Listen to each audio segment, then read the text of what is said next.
커리어 성장을 원한다면 사람이니 match.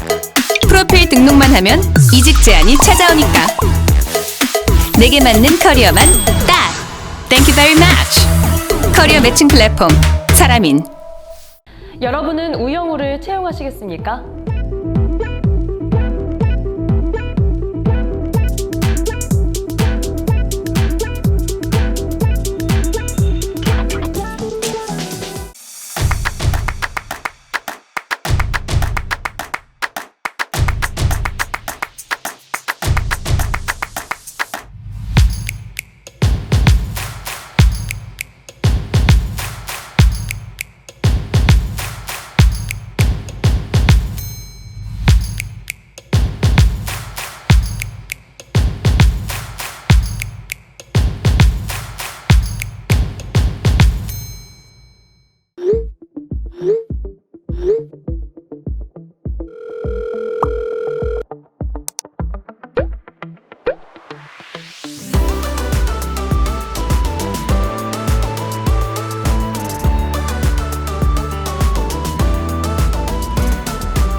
커리어의 시작을 사람이니 매치. 프로필 등록만 하면 기회와 연결되니까. 내가 원하는 커리어만 딱. Thank you very much. 커리어 매칭 플랫폼 사람인. 여러분은 우영우를 채용하시겠습니까?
2, 1, match. 사람이는 커리어 시작부터 이직 제안까지 match. 내게 맞는 커리어만 매치되니까 땡큐죠. Thank you very much. Thank you very much. 사람인 여러분은 우영우를 채용하시겠습니까?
안녕하십니까?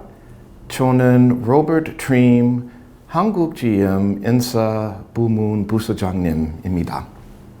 Today, I would like to talk with you about something I find very important to me, 동상이몽. So I will be giving a few comments about that piece, and please bear with me. I'll try to use 조금 한글 and 영어 as well. At 한국 GM, why are we looking at inclusion, especially in 대한민국? And some may say, well, 대한민국, Korea, is a very homogeneous country, right? 99.5% of all people are Korean. So everyone is, no reason for having many comments on inclusion. Everyone is Korean. However, at our company, Wesa, at Hanguk GM, one of the things that we talk about and one of the things that we believe is that diversity is not just 남자, 여자. It's not just man and woman. It's a broader thought than that. It's diversity of thought, it's diversity of age, it's diversity of background, and I'll talk about those a little bit. But the one thing that I would like to say, and that I really believe, and that we believe at our company, is that diversity, equity, and inclusion is no longer a nice to have. It is a must. You must have that to be successful as a company. And again, it's not anymore about female and male. The name itself is not as important as the culture. And I want to talk a little bit about establishing that culture of diversity, equity, and inclusion. Now, when we did this in our company, we used something, I hope you're familiar with this, design thinking. And one of the things that we use from design thinking, which is a thought process designed to elicit empathy from understanding where other people's view are, we use empathy interviews. Not a survey, not a mass communication, not have 100 people inside of a room. When we were using the empathy interview, one of the things that we talk about was listen to embrace. And that actually became the theme for the first year of our diversity council. One thing that was interesting, we had a GM women's group for many years at Hanguk GM. And it was a natural, organic evolution to have it become the diversity council, which represented far more than just women.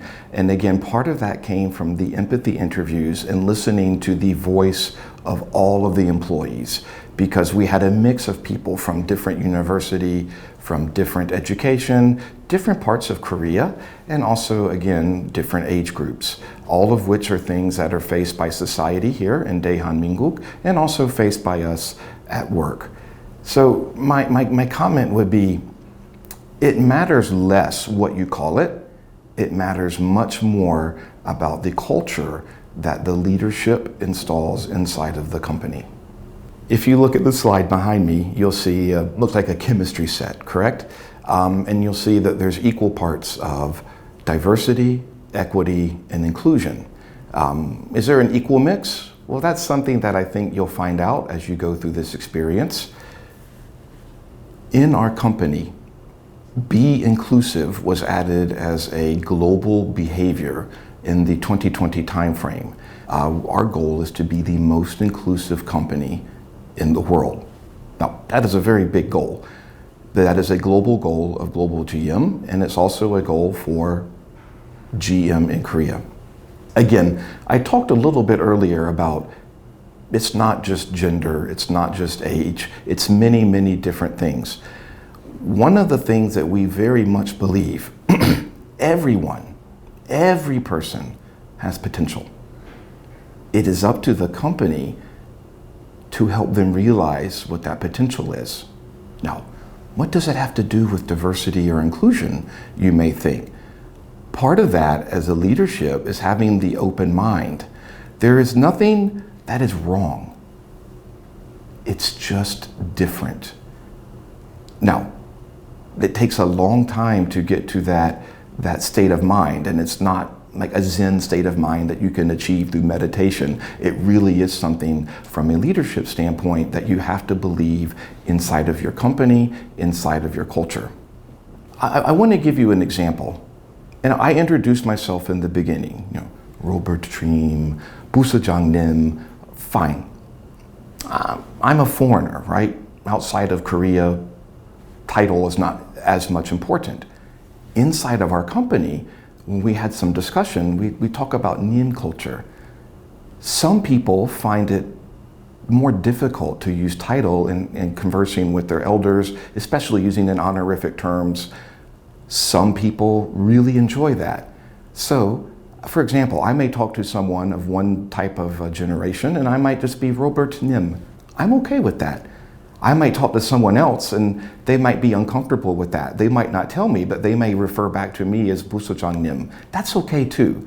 And I use that as it may sound like a silly example, but it's just a chokoman. It's a small example of something that you can do as a culture and as a leadership, because it allows people of all ages, of all background, to converse with people in a way that is comfortable with them. It's not about a policy. It's not about a process. It's not about a system. It's a cultural mindset shift that I think is very important for all to consider. So DEI and General Motors. I mentioned earlier, GM's goal is to be the most inclusive company in the world. Very ambitious goal. We have many, many resource groups that we use globally and inside of Korea to help us achieve that goal. One thing though, and I truly believe this, it must be an authentic leadership that drives this. What is authentic leadership, you may ask? If you say this and you don't focus on it, if it's just a program of the month, it will not work. So when we started our journey inside of Korea, we had our Sajang, CEO, and he went on a listening tour and he listened to every female inside of the company. But he didn't just listen. He did it because he meant it. He did it because his mind was open. And that was 18 months ago, and we did not stop. And I'm not saying that that might work in your company or it could not. The point of it is, the first time that we did it, people had to adapt. CEOs in a room, no one maybe feel comfortable to talk. Maybe the result wasn't good, but we don't quit. We just find a different way. So we break into smaller groups. We put people in generations that they're comfortable with. The point is, we keep at it, and eventually people realize that the company, Weisa, they're serious about this. And that was the point that we go to do. The leadership sets the culture.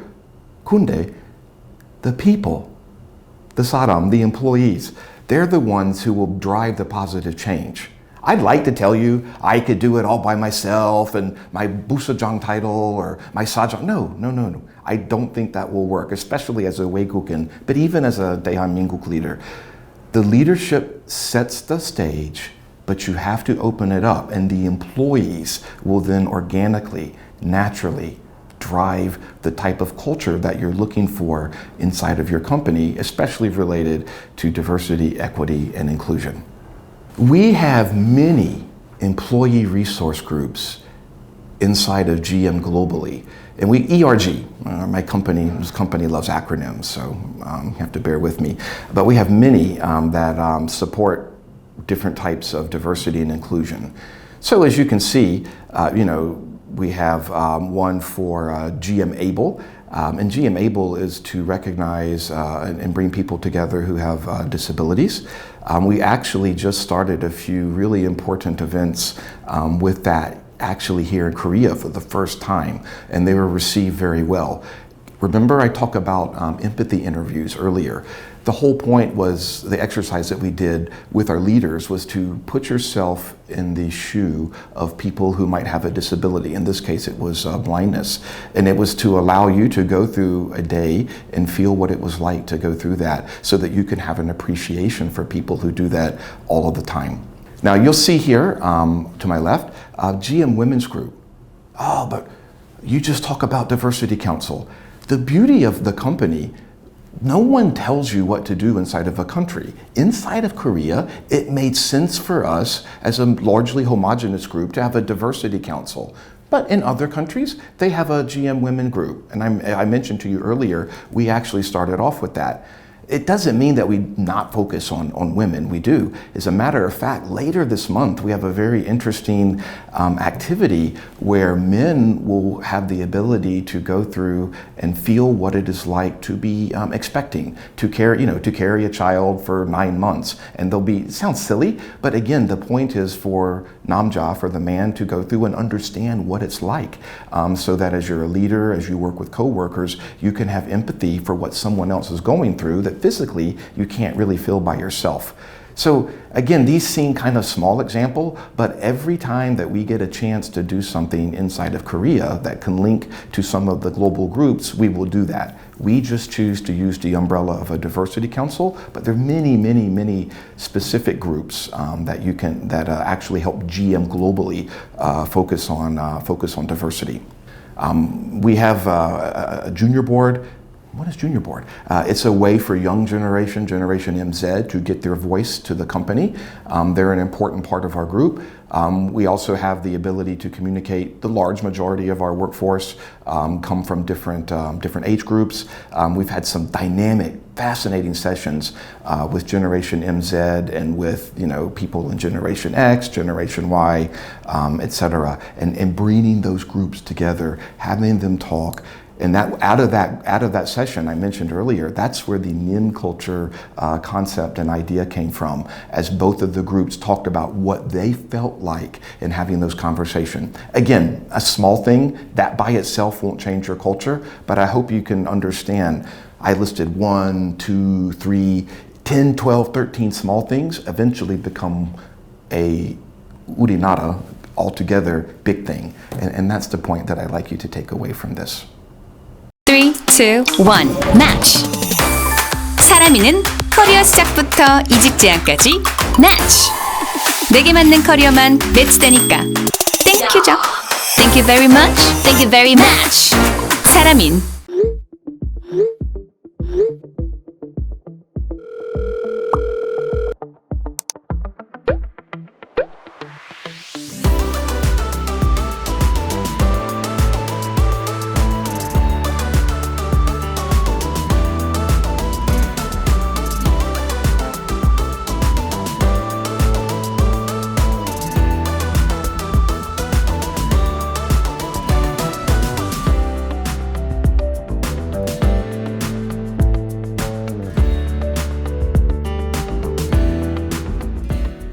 Part 2. I want to talk to you a little bit about labor negotiations. 어서와 협상은 처음이지. I have 5 years since 2018 when I came back to 대한민국. 5 years of bargaining experience. At my company, we have two entities, and so we have 2 nojo from that standpoint. One thing I want you to think about, INSA, in English, human resources, right? LR, labor relations. The R, resource and relation, in both of those is not as different as you may think. At the end of the day, 사람 are 사람. People are people. It's not office worker, it's not hourly. People are human and they have human needs. So whether you're in HR or whether you're in LR, they're actually more similar than you may think. The one thing that I would say as you go through negotiation, you must listen, not just to listen, you must listen to understand. The other thing I would say to you, it's not about I'm in HR, I'm in LR. The priority in all of this is the people. And the other priority is the business, right? We have a business to run and we have people who help make that business run. Once you can understand that, then you use your specific expertise in HR, LR, or both to help problem solve. Inclusion in the labor union environment. One thing that you really need to think about what worked last year may not work this year. What does that mean? Each year is a new challenge and a new opportunity. Kunde, I will say, that is one thing different about 대한민국, Korea, than my home country, 미국 or US. Every year in Korea, we bargain. Now, in my home country, 3 or 4 years, we have longer term agreements. I've seen, you have seen as well, some Weisa have tried to get multi-year wage agreement, have not been successful yet. Maybe at some point that piece will change inside of Korea. I think every year is a challenge for the labor union, Nojo, and also for the Weisa, for the company. But that's one of the key differences I see as a foreigner, where you don't bargain every year in other countries. But in Korea, you do. So each year is a different challenge, and you have to adapt yourself to that. Another thing you really have to think about, how do you start? Because you have to have a plan before you start negotiations. Typically, you should be spending several months figuring out what is my entry strategy, what is my, you may call it landing zone, what is my exit strategy. I don't mean exit in a bad way. I mean, how do we get out of the negotiations with a win for the Nojo, the union, and a win for the company? You have to have done your homework before you even start any of those negotiations. One thing I find helpful is called game theory. Yeah, and you know, I've seen it here in different ways, actually with games. You know, if you go to a PC bang in Korea, but in this case, game theory, you have to be able to adapt your mind. Okay, like what? If I say A, and what happens? Are they going to say B? Are they going to say C? Now you have to think this as you're saying A, because when B is said back and you're thinking that it was C, then you have to react. So the one thing that you have to say, as you say something, never say something that you don't think you have the answer to. There's something I learned a long time ago. A good lawyer in court never asks a question that they don't know the answer to. So always have in your mind, if I say this, I will get 1, 2, or 3 responses. Based on those responses, that's going to be my next comment. It sounds difficult. It's not easy, I can't lie to you. But if you can get your mind trained for that, it actually will help you not just in negotiations and anything that you do, so that you can become listening, but also anticipatory of what you say and what the impacts of what you say will be. The other thing that I've learned, especially in Korea, don't take things personal. People will make comments, strong comments. It's not personal, it's to make a point. Each side has their own goal, their own objective. Maybe in another country you wouldn't hear such strong comments, but at the end they're just words. So if you take that out of it and you just listen to the meaning, not the word itself. Someone makes a strong comment, they might have a strong opinion. That's where you need to think. But you can't let things become personal. Biggest thing I would say I find that is different in Korea versus other countries in negotiating. So how do I, as a 외국인 부서장, look at negotiations? And you'll see to my left, it's by design that we have 2 chess pieces, bishops that are equal. Because at the end of the day, the labor union, Nojo, and the company, Weisa, are equal partners. So, labor relations, it can be hard. I don't think so. I'm not saying that it's easy, but let me put it in some context for you. When you do labor relations, you have an end product, and that end product is a CBA, right? CBA just means collective bargaining agreement. In your company, you'll also work and you'll end up with an ROE, which are rules of employment. These are very common inside of Korean companies. So if you think about it, you have a CBA, it tells both parties what they can do and what they can't do. It tells you what your actions are and what you can't take. That actually makes things fairly simple if you think about it. Now, hold Nojo, hold union aside for a minute. Let's say your boss comes to you, I want you to go to this supplier and I want you to negotiate a good deal. All right? Let's say you're making a business deal. You have a third party, you have a contractor, you're starting to decide. You're back and forth. You have your idea, you have how much money you can spend. These are normal, right? No one would think anything of it. Negotiations are the same, right? We have a partner, company, and the union. They have an objective, we have an objective. It's really no different than those other things. No, you could say the stakes are higher, but if you think of it that way, I'm not trying to say that it's easy, but I'm trying to relate it to maybe things that you can understand to say that it's also not impossible either. You do a lot of negotiations, you might not even realize it. I mentioned earlier when we talk about inclusion, one of the ways to think about, this person is not bad, this person is not good. No, it just is. And it's the same with negotiations. Inside of Korea, you will negotiate. The union is strong. These are facts. It's been that way for some time. It's not bad, it's not good, it just is. Once you can accept that and you start to think of something that you do that has an output that helps everyone follow the rules, I think if you can get to that mindset, you'll have a slightly different approach. Look, you have to view the union as your partner, because at the end, you can't accomplish your goal without them. And the union needs the company. They can demand, but they need the company to agree. Who benefits at the end? Is it the company? Is it the union? It's the people, right? The union represents the people work for the company. If you think about it that way, both have a goal. Now, you could say meet in the middle, 100, 50, 75, that's right in the middle.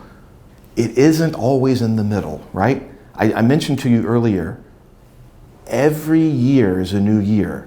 An issue that was important last year may not be this year. An issue that was not important last year could be very important this year. So you can't always assume the middle is where the final ground is. You, as the labor professional, have to work with your partner to figure out what that final answer is on each individual topic. I want to share with you, from my point of view, some tips. And I apologize, I have many. And some of them may be relevant, some of them may not be. But I've done bargaining in Korea for 5 years. I did some the last time I worked here. I also did with the US as well. So I have experience in multiple countries. So these are some things that I just want to share with you. I'm sure if you're familiar with INSA trends inside of Korea, it's very obvious there is a office worker salaried unionization trend. That is the reality in the country. I think we should embrace it because it is definitely happening. So if it's not in your company now, at some point in time, it could be. So good to have a mindset for here. I mentioned earlier, when you're starting, one of the things that's important, prioritize what is important to you as the company. Game theory, we talked about that earlier. You also need to prioritize what you think is important to the nojo, to the union. Now, you might be wrong. I promise you they're doing the same thing. Unions here are very strong, very smart. They've been doing this probably longer than companies have. They're doing the same thing. But this priority kind of helps you understand this is important. We absolutely cannot give. This one is okay. This one, 괜찮아요. At the end, it's always interesting, I think, when you're done with the negotiations to compare how close you were with what you thought the union was from the beginning. And this isn't a comment on the union, it's more a comment on your own self-analysis. And that can help you going forward as you start to see at the end what was really important to both parties. And I find the beauty of negotiations. You don't know that until it's over. But when it's over, the story is told. And it's just a matter of going back and rereading the chapter to understand what was said. You have 2 ears and 1 mouth. And I think there's a reason for that. You should listen far more than you talk in negotiations. You should also watch body language. Sometimes you can learn far more watching what people don't say than what they do. So you always have to scan the room. I'm looking here, trying to understand what this person is, what that person, who has the power, and also understand that people are watching your actions too. And so I'm not a big poker fan, but I've seen enough on TV. You don't want to give away, like, oh, they talk about an important topic and you immediately go over to your sajang and ta-ta-ta-ta-ta. Well, then, yeah, you've just told everyone that that's your most important topic. So you have to be aware that people are watching you in the same way that you're watching them. So always be self-cognizant of that. I just mentioned sajang. I did that for a reason. In our company, the sajang does play an important role, or the CEO, in the negotiation. Use them, but use them wisely. There is a time for the sajang to come in. There are comments that the sajang needs to say, and there are other times when you don't need them to talk. The labor professional shall talk, or the HR professional, or the finance, or the manufacturing, or the IT, or. You need to game plan that out in advance. You've seen a typical bargaining table in Korea. Everyone is on one side, everyone is on the other, facing each other. As a negotiation leader, if you're in labor, you need to make sure everyone knows what their role is at the table. Okay? What does that mean? You should all have a thought. Who's going to say what when this question happens? If someone says something at the table, that becomes the company's position. So if someone makes a comment and it's not quite aligned with the company, that can make a problem because you've made a position known to the nojo. So it's very important, again, listen. When you speak, not a lot of words, but emphasis, impact. What does that mean? Your words should be heavy, I guess is what I'm trying to say. Not a lot of empty words, so that when you say something, they know it has meaning. But again, if you're listening more than you're talking, you're not going to make long speeches that have no comments in them. All that tends to do is frustrate both parties. I talk a little bit about negotiation manager. It's important that each side agree, I believe, to have a negotiation manager. This person isn't necessarily the one who talks all at the table, but they make sure that the meeting times are set, that the agendas, the topics, when proposals are made, they're very important on both sides. They're really key to ensuring the harmonious administration of the negotiations. If you're leading them as a labor professional or even as an HR professional, you probably want to designate someone else to be that negotiation manager, and also make sure they have an equal counterpart with the nojo labor union, so that you can ensure that the administration of the meetings happens as you would like it to be. The main table, that's the big long table with all of the people sitting there. That's where the action is. That's where all of the big talks are. However, my experience has been you get far more production at a working level group meeting. And these are usually smaller meetings made up of a few key people who can have a very open debate on a topic. And then usually those parties come to some level of understanding, and then at the main table, you'll have a big discussion. So you have to be open-minded that you're going to have meetings outside of the big main table. You'll probably have more meetings outside than you do inside. And you, as a labor professional or HR professional, have to support those working level group meetings. If they don't happen, if that open, candid dialogue doesn't happen, you will not get the result that you want at the main table. It's very important. If you put something in writing, you must honor it. So be very careful that when you put in writing that you've aligned with your leadership. In Korea, very, very poor look to put something in writing and then change later. Not acceptable, quite honestly. So please make sure that when you put in writing, that is the company's position at that time, and it won't go back unless both parties agree. So you always have to make sure that you're aligned with your leadership before you make a formal proposal. Don't be tricky. What does that mean? If you say something, mean it, right? Don't say one thing and then 5 meetings later you say something else, because people listen. Usually there's someone taking notes. In most cases, they're sometimes even recorded. So if you say one thing and you change your mind 5 meetings later, they're going to call you on it, and then you lose your credibility. You lose your authenticity. So if you say something, again, I mentioned earlier, if you say it, it should have an impact, and it has to be something that you're not going to change your mind later. So again, your words, measure them carefully from that standpoint. Now at the table, if you want to talk about diversity and inclusion, one thing I have started to see more is more Yolcha, females at the bargaining table. It's not just men who can do negotiations. And I know that's not, I'm a man, probably easy for me to say that.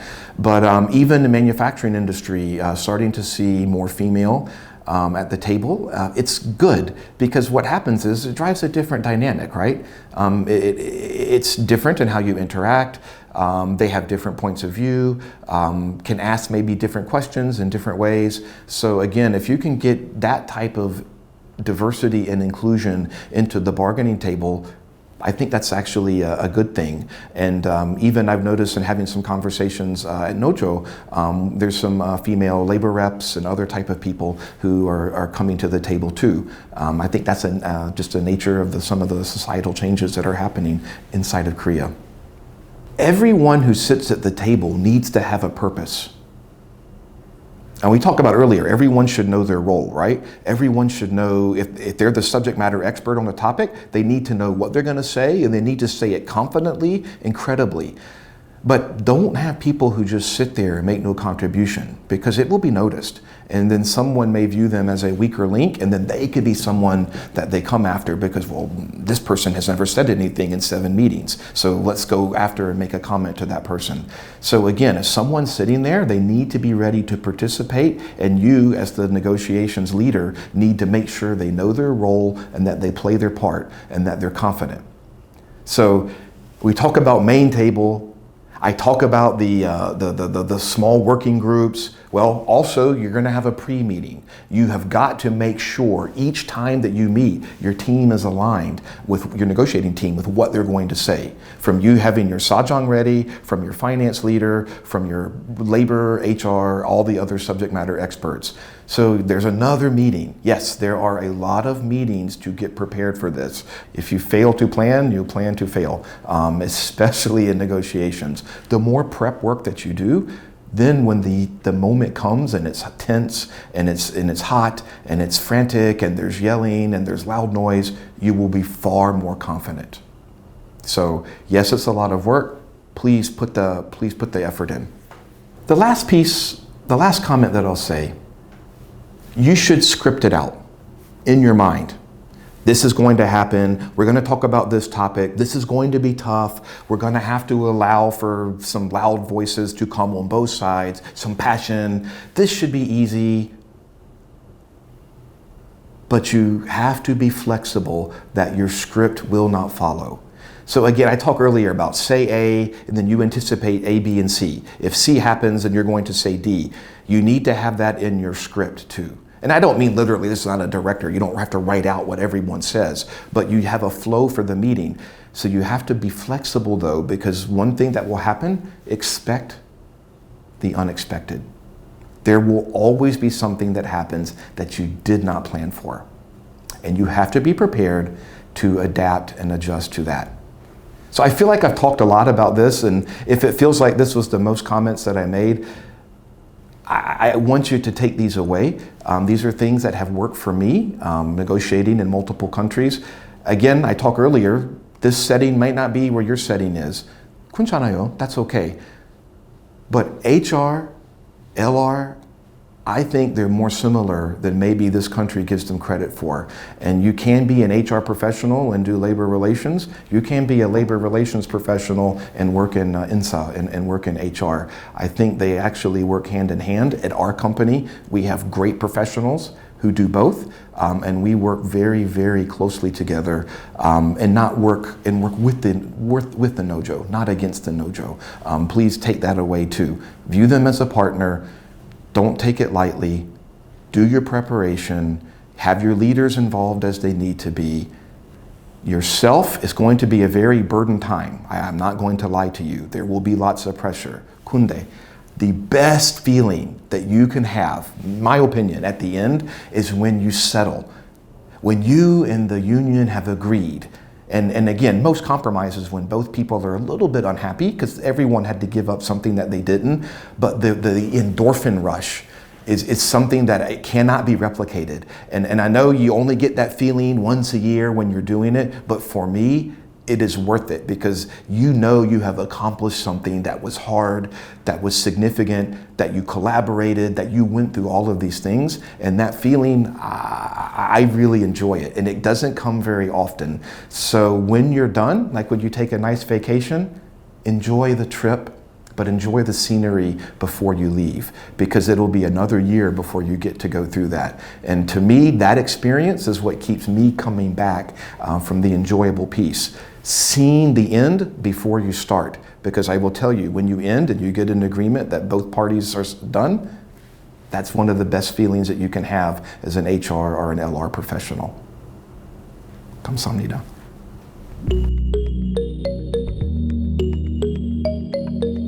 The U.S. has a longer background of labor relations, but that really is because of the natures of the countries, right? And the U.S. was founded on the fighting of the British, and from that standpoint, and then the U.S. abused workers in the 1800s, as did Europe, and that's where unions started to come about.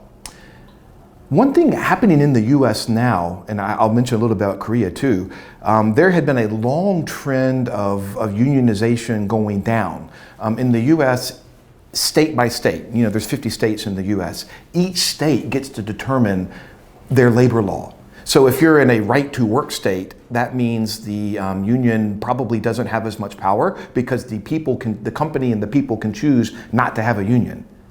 Some other states, if you think about where my company's located in Michigan, where GM, that's the home of the United Auto Workers. So some of the labor laws there are a little bit stronger in favor of the employee and in favor of the union. But what has happened because of COVID? A lot of people, there has been a stronger unionization movement inside of the US. If you look at company like Amazon, which historically had no unionization, they started to see that. Starbucks has started to see unionization trends. Even for what you would call office worker in the US, we call salaried people, same concept.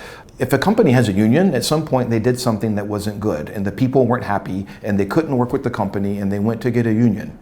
That's what happened in the US. I think it may have what happened here in Korea. I wasn't here then, but your actions lead to that. So in the US, you're starting to see higher levels of unionization trends. You're seeing companies that were never organized be organized. Now let's come to Korea. I would say after the 1950s and after the Korean War, you started to see some unions that were here, but they were more what you would call a company union. They were a union in name. They may or may not have been one that was fully representing the employees. But you can look at the labor union trend here, and since I moved here many years ago, the union here functions in a similar manner to, say, the UAW, United Auto Workers, are a big, strong, powerful union in the US. The Korean Metal Workers are a very powerful, strong union. They represent the people. In that regard, it's not much different than what I would expect from the US. The difference here is by labor law in this country. Now, I will tell you, I'm not a lawyer, but I can read Korean and English. You have a CBA, it can only be 2 years. That's the law of the country. Like it, don't like it, doesn't matter. 성공하기, it's 2 years. In the US, you can have longer agreements. So for example, my company in the US, we made a 4-year agreement. I believe that's the longest that we've made. Sometimes they've been 3. So in a 4-year agreement in the US, they actually negotiated the wage by each year. So I mentioned to you, we talked earlier, you have a CBA, you know what to do, right? Both parties agree and it's very clear. So in that 4-year agreement in the US, every year you know your salary increase. It was negotiated in 2019. And so it's, I get this amount on this time. I get this amount in September of 2020, 21, 22, and then they renegotiate actually next year. In Korea, you can only have the 2 years, right? So that's all your CBA. I'm not aware that there is a defined law that says you couldn't have a wage agreement for 2 years, but historically in Korea, every year you do wage. Every 2 years you do CBA. And history is a very hard thing to overcome. And that is why when you have a nojo, you end up doing the negotiation for wage every year. You have seen a few companies, or if you haven't, if you just go to the internet and check it out, a few companies have tried to get multi-year wage agreement. They were not successful. Maybe in time this will change, and I don't think this is about power for the company, power for the union. If you're getting a multiple year wage agreement, you're actually agreeing, and people know and can plan their life and their finances because the company's committing to 2 years of salary increase or wage or bonus or whatever. So there's a give and a take, right? If you're doing that, you're going to have to make a stronger financial commitment, and then the union needs to accept it. But for now, that is the big difference between, I would say, the US and Korea is you can set longer agreements. You have, maybe it's more intense if you have in 4 years. I mean, it's not a secret. My company had a big strike in the US in 2019 for many months, and had to settle. Not right or wrong, that's just a fact. I wasn't there. I can read just like you can. But it's every 4 years. You can imagine both parties are going to be struggling very hard to get that. When you do every year, it's a lot of work, but maybe a little bit less intense because you know that next year you're going to be doing it again. And typically you'll see in Korea, it's the spring and summer. You don't get many holidays in the summertime if you work in labor or HR in Korea because you're almost always bargaining or negotiating. I talked a little bit earlier, history can be a hard thing to overcome, right? And I don't know, maybe they want to do a different trend inside of the US. At one time, Canada was actually part of the United Auto Workers, and it was the CAW, Canadian Auto Workers. Now they're Unifor, they have their own union. They had set 2 to 3 year agreements. I started bargaining in the late 90s, early 2000s in the US when I worked in labor relations. So that's always good or bad. That's how I grew up, right? That was how things were. Now, the question of things changing, absolutely, absolutely things are changing, and maybe that's not so good. Maybe it is. I will say though, and I say this as a 미국 사람. Inflation in the US has only been very recent from this year. For the last 15, 20 years, the inflation rates in the US weren't terribly high, so there was maybe not as historically much risk. 10 years ago, no one would invest much in the bond market in the US because the interest rates were so low. You're always looking in equities and stock. These days, you're going to be looking at treasury and other marketable securities because they have far more. But that's because inflation is high, right? But historically, the US, since the early to mid 80s, has had fairly manageable inflation. Therefore, that risk of agreeing to X% in year 1, X% in year 2, in some ways was like having a lot of financial certainty because the company put it in writing and has to live to that obligation. You can make your life, you can make your plans, and you can have financial certainty with how things are going to turn up. It really is only this last year where inflation has happened, and if you look at what's going on in the U.S. from a macroeconomic, you can see the Fed or the Federal Reserve is trying very hard, increasing interest rates extremely high to drop inflation. And I think most people predict by next spring, US inflation should come back in line. Yes, every day we're getting older, right? At one point in time, I used to think I was young, I could relate easy to young generation because I look at myself and I'm not that old. I'm not that old, but I'm also not that young. So you're like, what are you talking about?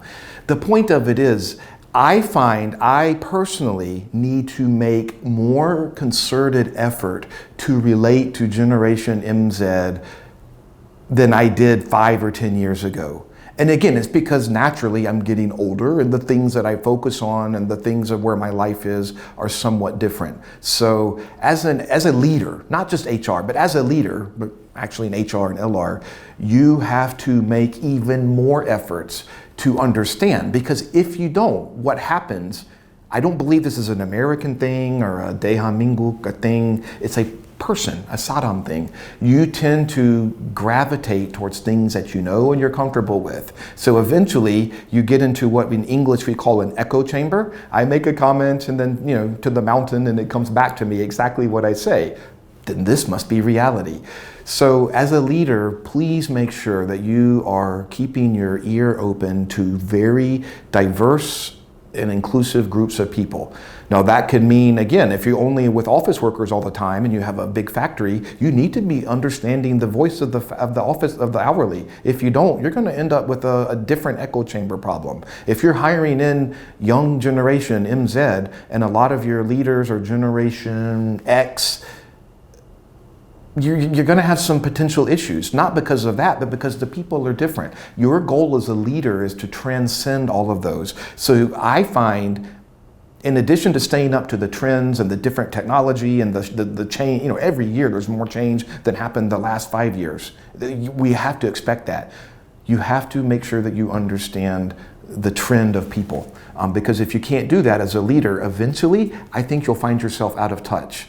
And once you become out of touch with the workforce, it really does challenge. I talked earlier about your authentic, credible leadership voice. If you lose that, even choke them a little bit, you lose it with the workforce and they're able to tell. Now the balance, you can't go all one side. Oh, I know Generation MZ well. Well, if you're like any other company in Korea, you probably have many employees who are not in Generation MZ. Most of those might be your leaders and you don't want to disillusion them either. So you're always going to have to walk this balance.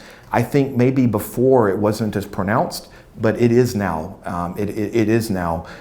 I mentioned earlier, this change is not a leader change. It's not a foreigner in Korea change. It's a change that's happening in this society, just happening in all other societies too, right? I have responsibilities for India, Thailand, Europe, Japan. It's happening everywhere. Now it's happening at the pace that needs to happen in those countries, but it is. So this is the organic piece that we talk about. So please don't sit in your office, isolate yourself, talk to people who are just like you, and then think you can go out as a leader or as an HR or LR professional and do the things that you need to do.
여러분은 우영우를 채용하시겠습니까?